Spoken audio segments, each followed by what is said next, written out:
नमस्कार मित्रांनो, स्वागत आहे पुन्हा एकदा मराठी लाईव्ह चॅनलवरती। मित्रांनो, लाडक्या बहिणींचे टेन्शन वाढवणारी बातमी आहे।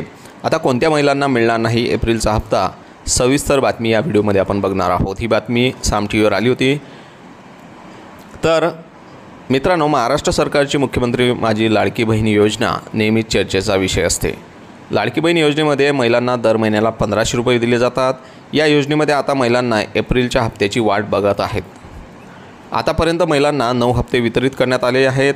दरम्यान लाडकी बहीण योजनेत आता या महिलांना एप्रिलचा हप्ता मिळणार नाही आहे। कोणत्या महिला ह्या असतील बघूया आपण। लाडकी बहीण योजनेच्या लाभार्थ्यांसाठी काही निकष आहेत। या निकषामध्ये ज्या महिला पात्र आहेत त्यांनाच फक्त या योजनेचा लाभ मिळणार आहे। यामध्ये महिलांच्या कुटुंबाचे वार्षिक उत्पन्न 2.5 लाखांपेक्षा जास्त नसावे, महिलांच्या घरामध्ये 4 चाकी वाहन नसावे, महिला सरकारी नोकरी करत नसाव्यात, महिला ही महाराष्ट्राची रहिवासी असावी, असे निकष आहेत। या सर्व निकषांमध्ये ज्या महिला पात्र आहेत त्यांनाच या योजनेचा लाभ मिळणार आहे। ज्या महिला या निकषामध्ये बसत नाहीत तरी त्यांनी अर्ज केला, अशा महिलांना या योजनेचा लाभ मिळणार नाही आहे।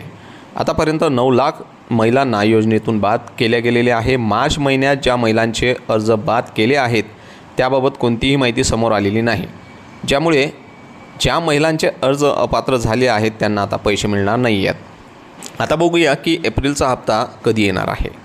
लाडकी बहीण योजनेमध्ये एप्रिलचा हप्ता कधी येणार याबाबत कोणतीही माहिती अद्याप समोर आलेली नाही, परंतु एप्रिलच्या शेवटच्या 2 आठवड्यामध्ये कधीही पैसे येऊ शकतात। लाडकी बहीण योजनेचा एप्रिलचा हप्ता लांबण्याची शक्यता आहे। अद्याप लाडक्या बहीण योजनेच्या बहिणींच्या उत्पन्नाच्या ज्या पडताळणी आहेत त्या झालेल्या नाही आहेत, त्यामुळे कदाचित महिलांचा हप्ता लांबणीवर जाऊ शकतो। तर अशा प्रकारे मित्रांनो, ही लाडक्या बहिणींसाठी महत्त्वाची बातमी होती। हा व्हिडिओ जर आवडला असेल तर प्लीज लाईक करा, शेअर करा, कमेंट करा आणि चॅनलला आपण अजूनही सबस्क्राईब केलं नसेल तर सबस्क्राईब करा। बाजूला जी घंटी दिसते तिलासुद्धा एकदा प्रेस करा, म्हणजे व्हिडिओ मिळाल्याची सूचना तुम्हाला सर्वात अगोदर येऊन पोहोचेल। पुन्हा भेटूया अशाच एका नवीन व्हिडिओमध्ये नवीन माहितीसह। तोपर्यंत जय हिंद, जय महाराष्ट्र।